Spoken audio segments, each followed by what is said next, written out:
Good evening. Welcome to the Jimbo Hannon Show from Westwood One Radio. We're at 1-866-50-JIMBO, 1-866-505-4626, and online.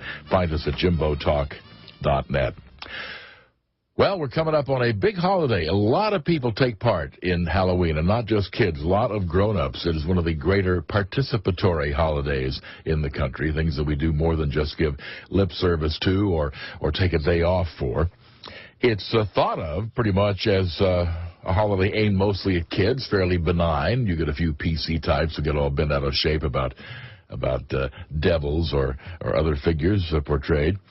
But let's face it, when you see the kids and the little pirates and princess and ghost outfits coming to the door, it's enough to warm the cockles of your heart, really, in many ways. And it's a fun tradition in that regard. Well, adults are more and more taking part, parties and the like, and sometimes, well, they can get a little racy, can they not? Well, okay, grown-ups will be grown-ups, but aren't kids supposed to be kids? We're talking with psychologist Wendy Rice, founder of the Rice Psychology Group. They're based in Tampa. RicePsychology.com is her website. I wonder, Dr. Rice, how many Miley Cyruses will be knocking on doors this Thursday?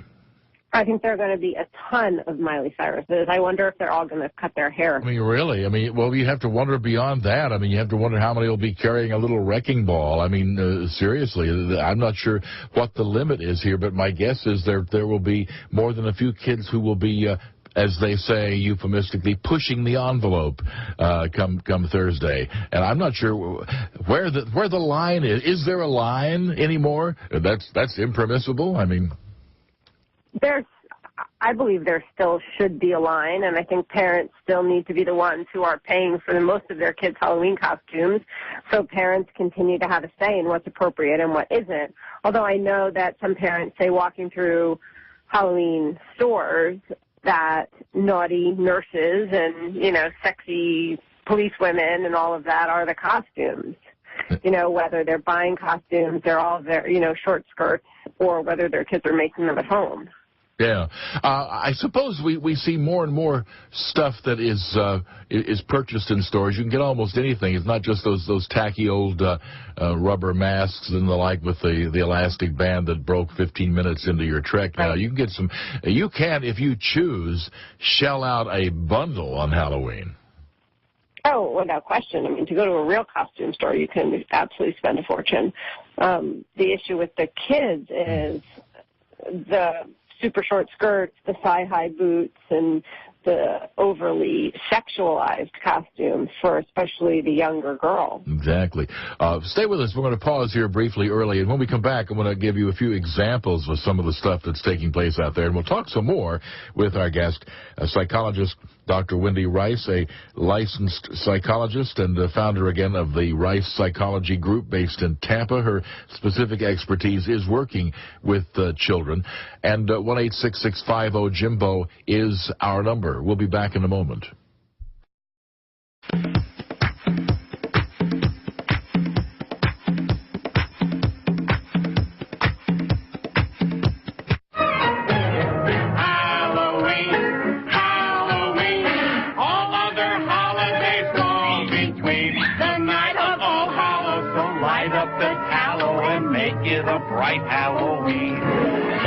Kimberly Sentek is author of children's books such as her latest, Oh Brother, published by Trafford, and that title might apply to some Halloween costumes this year. Now, a few years ago, kids, many kids, I know many of them who wanted to be Hannah Montana, and I think, a lot of people were okay with that, but now would you want your daughter to dress as Miley Cyrus? Yeah, Miley's all grown up now, at least physically. Some of the things she's wearing and doing are just not appropriate for a small child to, kind of emulate. Kimberly recalls her own childhood. One of my first Halloweens, my mother dressed me up as a geisha, which I was told I looked adorable, but my mother had no idea that there is a history of prostitution with geishas. Might as well go as Miley. Or how about using your kid as a prop while mom goes slutty? We know somebody who purposely dressed her 3- or 4-year-old daughter like an angel so she could wear a skimpy devil costume. Mother of the Year material right there. Or try this eye-opener. Did you see the baby with the, I guess it was like a hot pink bikini type thing with hot pink fishnets wrapped around the lamp as like a stripper pole? Adorable. Not to mention, but we will. I went to Catholic school, from kindergarten through 12th grade, and a boy showed up in high school dressed as a pregnant nun. Well, I'm fresh out. If there are any groups we haven't offended, I apologize for overlooking you. All right, I have to ask you, Doctor, does any of that surprise you anymore, or have we become so jaded we just nod our heads? Every holiday seems to have something that isn't going well or appropriately. So, the more I think about it, the more I think that there certainly are moms who are crossing the line, and some of them are crossing the line with their daughters, and it can go any which way. Mm-hmm. Is it just a sign of the generally more licentious behavior of the times? I think partially it is. I think, even like the lines in, gender of kids in high school, do you like girls? Do you like boys? Do you like both? And the fact that so many schools have gone back to dress codes because kids, the way they were dressing was becoming inappropriate. And I wonder if it's partially because some parents are either having a harder time helping their kid have good judgment, or parents are having less good judgment. We have, of course, in our society become more and more permissive, and I guess it's probably in this day and age harder and harder to, quote, parent. I mean, if in fact a parent draws the line and says, you're not wearing that costume, well, Sally and Janie are wearing them, this sort of thing. How do parents draw the line? I think it's exactly what you're saying. I mean, parents need to decide what is appropriate in their view and what isn't, and they need to have the courage to stand up to their kids who says, everyone else is doing it, I need to do it too, I'm going to be that outcast, I'm going to be the loser if you don't let me, blah, blah, blah, and say, you know what, but that's too much skin, that's not appropriate, and, that's not who we want you to be as our daughter. And even if other kids are doing it, you know what? So wear the wig. Let's get you accessories. Let's figure out a way for you to feel good enough about your Halloween costume without being inappropriate. Because what's the message you're giving to boys? What's the message? What are you saying about yourself that you're, 10 years old and you're dressing like that? It's not cool. Are there support groups for parents who would really like to parent, but they feel more safety in numbers? That's an excellent question that I don't know the answer to. Well, maybe somebody should start some. I mean, I bet you that you've got a lot of parents. I mean, it may well be that, in fact, that Janie and Sally's moms are letting them wear the skimpy costumes, but maybe those parents, are deep down saying the same thing you are, which is to say, well, I don't want to, but I feel like I have to. I mean, it could very, very well be that if there was such a support group, then all sets of parents in that little make-believe microcosm would say, no. We've talked about it. We've all agreed you're not wearing this. So don't tell me what Janie and Sally are doing. They're not doing it either. Right. And in Tampa, Janie and Sally's moms can join the Tampa Bay Moms groups. There certainly are groups for moms out there, and I would guess that within those groups there are discussions about Halloween costumes and other such. Yeah. To what extent does a practice that deals in part with children of necessity have to also deal with the parents? Oh, my goodness, yes.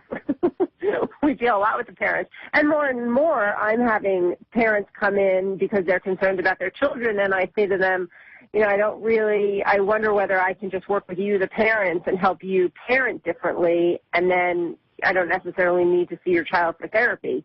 So we use a bit more of a consultation model because we definitely have to deal with the parents. It's hard to parent. There's no book, and the rules have gotten harder and less clear.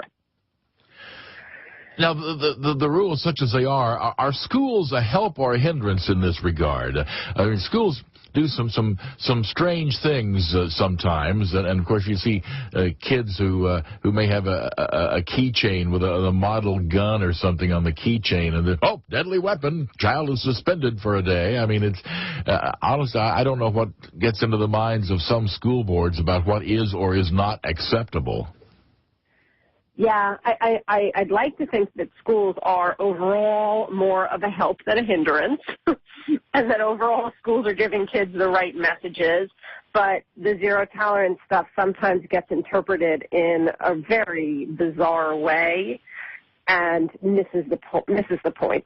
Yeah, well, I mean, that's the bureaucratic mindset, of course, that you will follow the exact wording of the rules regardless of whether it makes sense or not, such as the recent case of the man who was declared dead and actually stood in front of a judge, obviously breathing and speaking, and the judge said, "In the eyes of the law, sir, you are dead." But now let's look at the other side of the coin here. To what extent are parents undermining standards within the schools? In other words, I'm trying to. It used to be that parents and teachers kind of acted together. If I got in trouble at school, I was in trouble at home. Today, if a kid gets in trouble at school, the teacher may be in trouble with the parent. Right. Well, and I think part of what we're talking about is bureaucracy gone awry, and part of it is that parents are sometimes, and I don't know that this is new, out of touch with what their kids are doing and may say, "Not my child." And so then they're very upset. And sometimes things are taken out of context. It's hard to say. There's so many different scenarios where things can get interpreted differently. And sometimes teachers do cross the line. And I think parents are just less likely to blindly believe that the adults are right and the kids are wrong. We look at families and what they do or do not do together. I can recall every evening, there may have been, an occasional exception, but it was rare. Every evening I ate with my parents, and then I went off to do homework and the like, and there would be nights when there was an exception to that, but they were very infrequent. And these days, of course, kids have so many outside activities. They may not eat together. And, of course, back in the day again, not to get into a total geezer moment here, but back in my day, 3 channels. We tended to watch the same TV shows. Today, I mean, kids don't do anything with their parents to speak of in many cases. And the old thing about go to your room without supper. What you mean? Go to my room with the TV set and the computer and the iPhone and the iPad. Yes, banish me to that. And those are problems, are they not, for what we're talking about? Yeah, it definitely plays a role. I certainly know a lot of families who still are having nightly dinner, and those kids are doing better. And, those kids aren't just hiding out in their rooms with their computers, and when things are going south, the parents are taking the computers out of the rooms, limiting technology, and they're getting kind of recentered on what's important for raising kids. And it makes a difference. 1-866-50-JIMBO, our number, 1-866-505-4626 on the Bohannon Show. In your practice, Dr. Wendy Rice, has this issue come up much at all of inappropriate sexual behavior on the part of very young children, be it Halloween costumes or just what outfit I'll wear to school, this sort of thing? Is that a part of your practice now? It does come up. It comes in waves a little bit. We definitely see kids who are overly sassy or who are dressing in ways that aren't appropriate, and sometimes we have to say, I wonder what your outfit is saying to people about you. I wonder why you're choosing to wear clothing that looks like that. And, we do quite a bit of helping kids to take a step back and even ask themselves those questions. And then we do see a shift. Do we see much of what I guess has been termed the JonBenet Ramsey syndrome? That is to say, parents not so much drawing the line and to keep their child from dressing or acting more suggestively or sexually, but actually pushing their kids in the beauty pageant department, in some cases, I guess, vicariously living through their own ruined beauty queen dreams, this sort of thing. Do you see a lot of that? I don't see a lot of that in my practice. I see a little bit of that sometimes. I don't think that all of those parents are bringing their kids for therapy. Well, that may be part of the problem, I guess, that the people who would be most in need of the therapy are the very kind of people who would not consider this a problem. Right. So I do a little bit more preaching to the choir in that department. Yeah. I don't think that they're great. They might come to my office if their child was having a learning problem, and then I could get to them that way. But otherwise, they're not coming to visit with me these days. Just looking at this from a physiological as opposed to a psychological standpoint, I mean, kids are gaining physical maturity earlier, right? Puberty is kicking in earlier. You hear cases of grade school kids getting pregnant, this sort of thing. I mean, that's I guess a part of this. I mean, if in fact the hormones are flowing, it may not be appropriate, quote unquote, but it's understandable in a way. Without a doubt. I mean, there's lots of kids there's kids in 2nd, 3rd, 4th grade who are getting their periods and who are developing and who are having a legitimate interest in boys because that's what their brains and their bodies are telling them. But nevertheless, you can be maturing and have interest in boys and still not flaunt yourself in a promiscuous way. Mm-hmm. Well, I mean, one would certainly think that would be the case. And then you look at the outside influences that we see today. I mean, you cannot possibly have a complete control over what your child does, even assuming that were an ideal scenario. I mean, if you banned your child from seeing movies, TV shows, no internet access, you didn't let them have an iPhone or an iPad, which in this day and age, all of what I just outlined is virtually cruel and unusual punishment. Right. But even if you did that, unless you keep the kid locked up in the basement, they all have friends who have TV sets, go to the movies, have iPhones and iPads. In this day and age, the technology is such that even parents who wish to draw the line find that, it's like stopping the oncoming tide with a teaspoon. Right, and that's been a struggle for years. I mean, when the Beatles first came, parents didn't want their children listening to that music or letting their hair grow long or anything like that. I mean, this has gone on. And nobody wanted Elvis Presley to be in their kids' homes either. So while it's worse and different now, it's not new. It's just changed. And in fairness, I think it could be said that the civilization has survived the Elvis and Beatles influences and the like. On the other hand, today they're going a lot further than Elvis or the Beatles ever even remotely, at least the early Beatles, ever even thought about doing. That's definitely true. It's harder. This is really, really a difficult time to parent in because you have so little. You can't even tell who your kids are talking to. And while you may know where they're physically going, because they can do so much traveling on their computer and talk to so many people, it's terribly difficult to manage. So what can you still can say, I'm not buying you this kind of clothing. This is, you need to wear shorts that cover some part of the bottom of your behind. Yeah. You can draw some line. You can draw some. Stay with us. We're going to come back and pursue that a bit more as well with our guest, Dr. Wendy Rice, on the Jim Bohannon Show. We'll be back in a moment.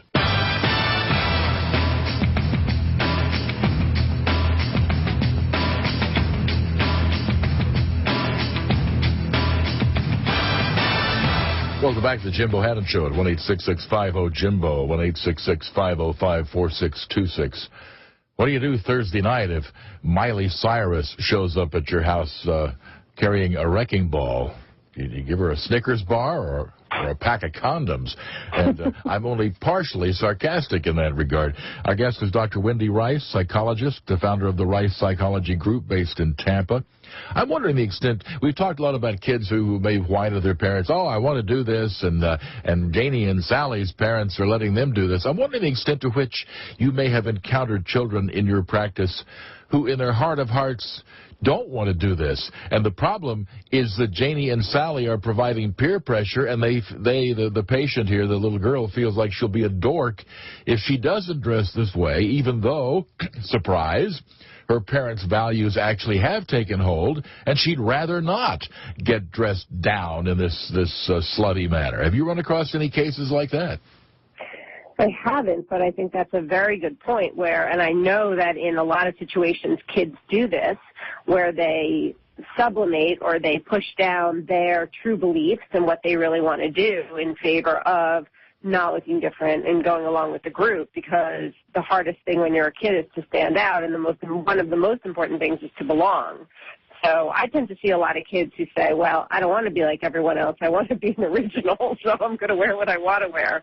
But I think there's a whole host of other kids who end up conforming when it doesn't feel right. Yeah, my guess, I remember peer pressure. I'll be honest with you, I was never that much into peer pressure, and left peer pressure a lot earlier, I think, than probably a lot of other kids did. I don't tout that as how wonderful I was. Just for some reason, I just didn't really care as much as a lot of others seem to.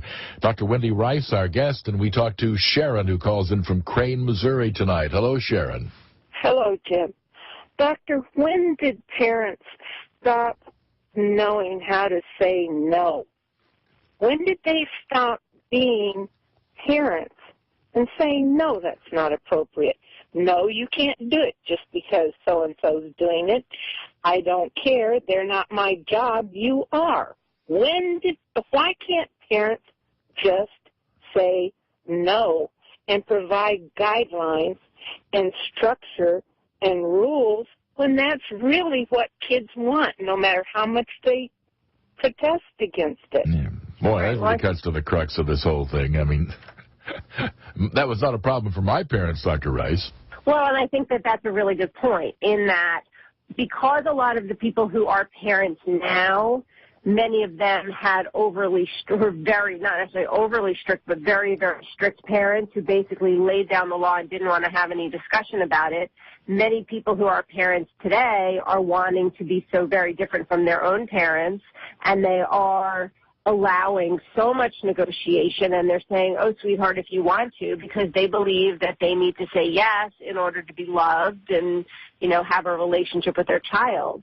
And, kids are so persuasive that parents sometimes forget the very important thing that you just said, which is that the limits and the structure make kids feel safe and helps to grow up good kids. Yeah, but I share your feelings. As for when, boy, I don't know, but my guess would be, and I could be wrong, but about the time that the 60s generation began to have children. I'm just guessing. I'm curious to either Sharon or Dr. Rice here. Let's start with Sharon. Do you think that that was the time when a lot of other things changed, Sharon? Well, I had a son in 1967, and so I raised a child during all of this. Yeah. And I was tough when he, if he did something that was wrong, he went into the neighbor's garden one time and busted up their watermelons. He had to give up the money that he had saved for a toy. He had to go down and clean up the watermelon.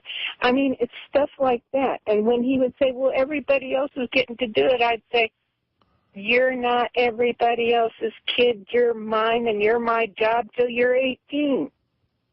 And, you have to be the parent. Well, you do. I mean, I'll put it this way. You should, but unfortunately, as many parents today are proving, you don't have to be. You really can try to be your kid's pal. Dr. Rice? Yeah, there are many parents who really struggle with that, and they need a reminder that if they need a friend, they'll go to school and make a friend, but they need you to be the parent, and they need you to teach them and show them the way, and they need you to show them by example. But I think what you did with the watermelon reminded me of Peter Rabbit going into Mr. McGregor's garden. Yeah. But there needs to be, I really like what you did, which isn't, you don't just have to apologize, you really need to set it, you need to make it right. Yeah, agreed. Points well taken, Sharon, and thank you. We could use a few more Sharons out there. In your practice, Dr. Rice, how many times have you talked, let's say, to a child and wound up calling in the parents and saying, frankly, you need to parent more. Has that occurred in your practice? I try not to say it quite like that, but yeah. What would you say? I mean, I know it's if not the way I said it, which was rather blunt. Well, no, what you said is great. It's just, yeah, I mean, essentially I do say that. Sometimes I talk to parents about, when you set a consequence, first of all, don't set a consequence if you aren't comfortable enforcing it. But if you are, then you really need to follow through with it, because otherwise it's confusing to the child, And I tend to not just say you need to parent more, but I tend to explain and give examples, because people need to know what that means. Like, why is it important to follow through when you have said you're going to do something nice or you're going to take something away?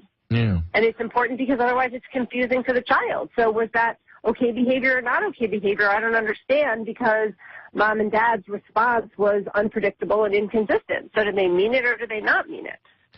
1-866-50-JIMBO, the number, 1-866-505-4626, with our guest, Dr. Wendy Rice. And I'm curious if any of you out there think that we're all wet. We're old fuddy-duddies, as the phrase goes, and that if your kid is 6 years old and wants to show a little thigh and a little what will be cleavage in a few years, then so what? 1-866-50-JIMBO. We'll be back in a moment.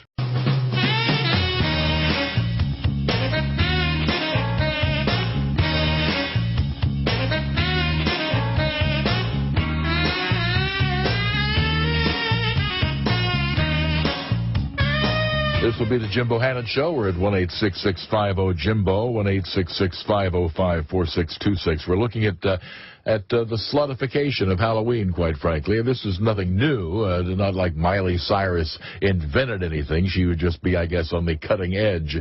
But probably in another 3 or 4 years, there'll be somebody out there that'll make parents yearn for the good old days of Miley Cyrus. Ed in Saginaw, Michigan. Good evening, Ed. Good evening, Jim and guest. Mm-hmm. I'd like your take on Dr. Spock. I've read and I've been in conversations where his teachings were harmful in raising children.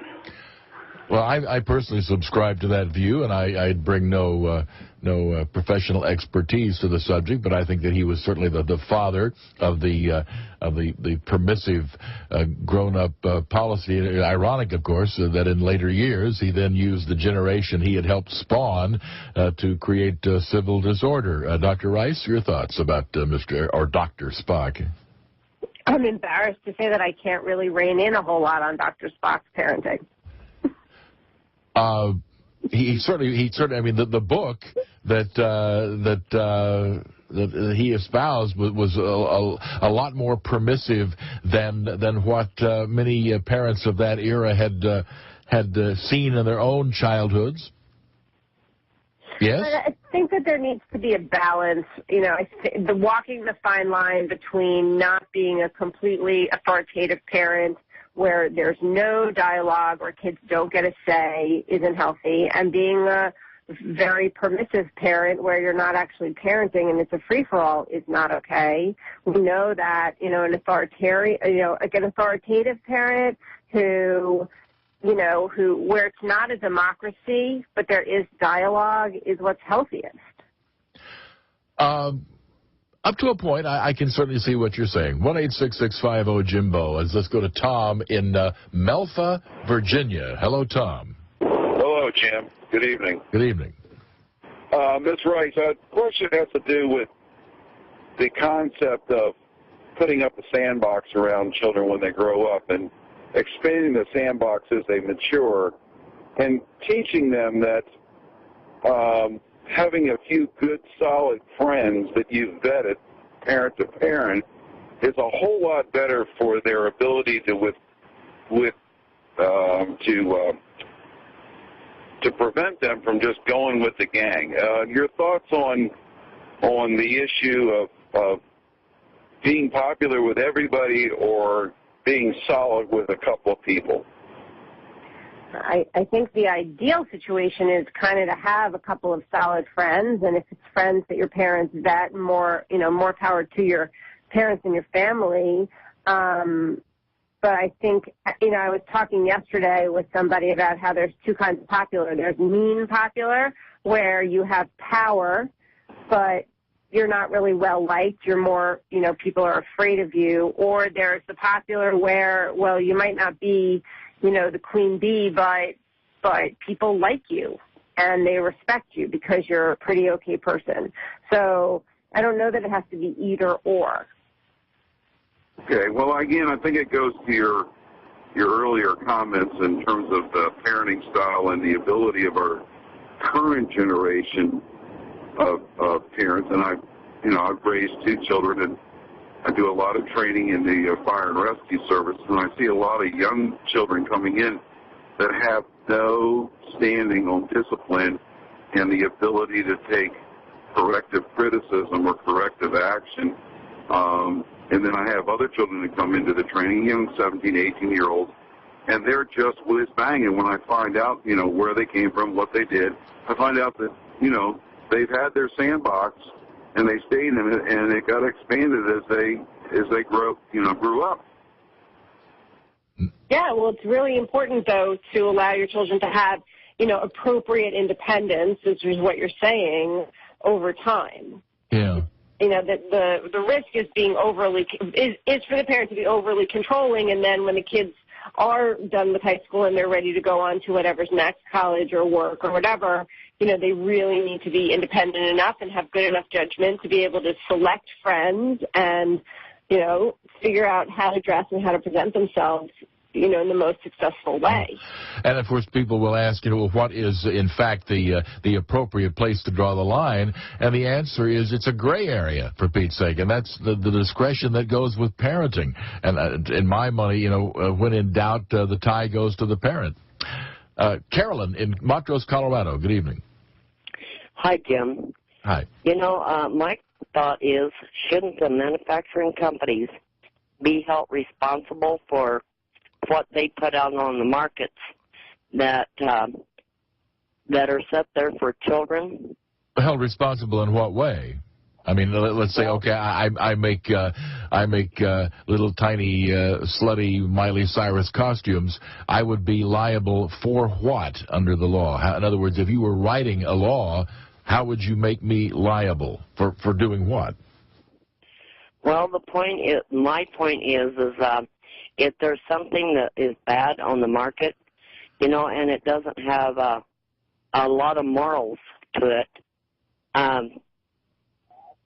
these people, it seems like that maybe they should be making better choices. Well, they should be making better choices, but you were talking about holding somebody, quote, liable, quote, unquote, which is, in other words, a condition of the law. For example, right there in Colorado, it's now quite legal to smoke marijuana recreationally. So the law says that's fine. And I'm not sure. I mean, now let's invent a scenario here for Carolyn and have Dr. Rice weigh in on it. Let's say that I make slutty little girls' Miley Cyrus outfits. One of these little girls is sexually assaulted. Should I be held liable for contributing to that sexual assault? I'll defer to Dr. Rice in that regard, because I think you're talking here legally about a can of worms. But go ahead, Dr. Rice. Well, and I'm not a lawyer, so that's my disclaimer. Okay. Nor am I. And I watch a lot of Law and Order. That's about as a lawyer as I am. I don't know that an outfit can make somebody responsible for that. I don't know, and we live in a capitalist society. We sell lots of things that aren't good for all sorts of different kinds of people. So would it be ideal if costumes for little girls didn't have sexual overtones? For sure. Yeah. But again, there isn't necessarily universal agreement on what is or is not appropriate. I mean, should little girls have to wear bathing suits like their great-grandparents wore that covered up the arms and the legs and the like? In some societies, showing the ankle would be inappropriate. I mean, right. What is even in bad taste is is a matter of opinion. And I may share Carolyn's opinions, but that doesn't mean that necessarily that's a universal viewpoint. More to come. 1-866-50-JIMBO. Back in a moment.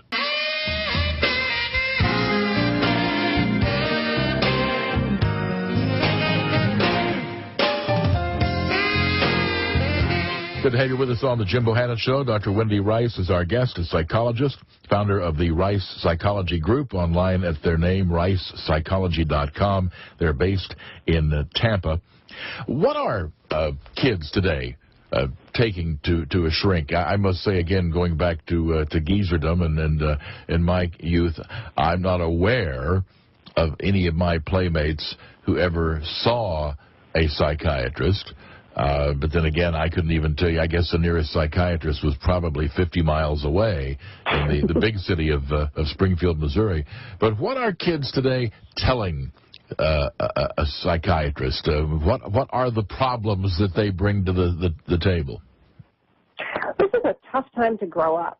So, without speaking specifically about, anybody, just in general, kids are dealing with a fair amount of anxiety. You've heard a lot about the high-stakes testing in school and how teachers are teaching to the test. Well, school has become quite a bit less fun because there's so much less creativity in so many schools, and there's so much teaching to the test. And if you don't pass the test at the end of the year, then you might not get promoted to the next grade. So that's an issue. 50% of parents are divorced, and that causes huge stress for kids.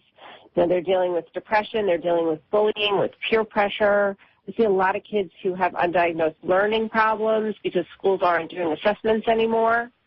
So, they're dealing with a whole host of difficulties. Yeah. And, of course, the prevalence of so much on the Internet, of digital predators and bullying, drugs galore, when in my day and age, again, an illicit six-pack or a pack of Camels.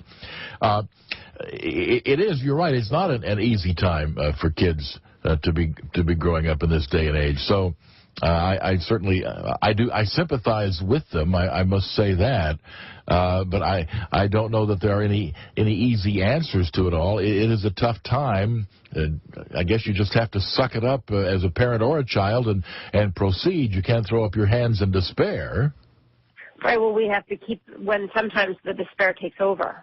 So you're right. And helping kids find a passion and helping kids find things that they enjoy and, allowing them to be on the computer to some degree, but not making it their life, because the more it becomes your life, the more prone kids are to depression and unhappiness. So managing that balance, because the lure is great. I'm sorry, what was the last part? It's so easy to be lured into yes. wanting to spend so much time on the computer, and it does not lead to good things, unfortunately. That is an amazing thing. A friend of mine sent me a series of pictures of kids who are on their iPhones everywhere. There were kids who were seated at some kind of social gathering, 4 close friends. Every one of them had their eyes glued to their iPhone. Your friends are there. Talk to them. Right. Chat is something that, you do face-to-face. Like, it has origins in actual face-to-face communication, a chat. Yeah. I actually wonder how some of these kids get pregnant. I'm not sure how they even get to the point of talking to anybody unless you can do it digitally. I sometimes wonder. Anyway, informative stuff. Stay on the line. We'll speak off air. But psychologist Dr. Wendy Rice is our guest from ricepsychology.com, a Tampa-based psychology practice. And these are things to consider, of course, as Halloween rolls around this year, because you're going to get a few surprises, I think, when you answer that trick or treat at your front door. Stay with us. More to come. I'm Jim Bohannon, and this is Westwood One.